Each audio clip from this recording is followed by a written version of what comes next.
You say 5 more minutes. Then suddenly it's noon.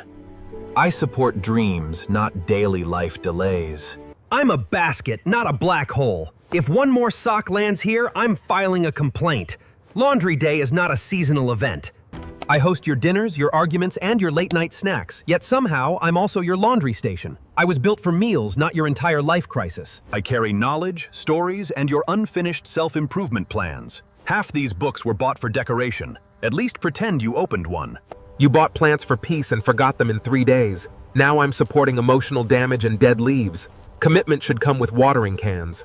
Everyone jumps on me like I'm a trampoline. I'm furniture, not a wrestling ring. Respect the cushions before I retire permanently. I'm not a ladder. Using me as one is a risk you shouldn't take. One slip is all it takes to change everything. Use the right tool for the job.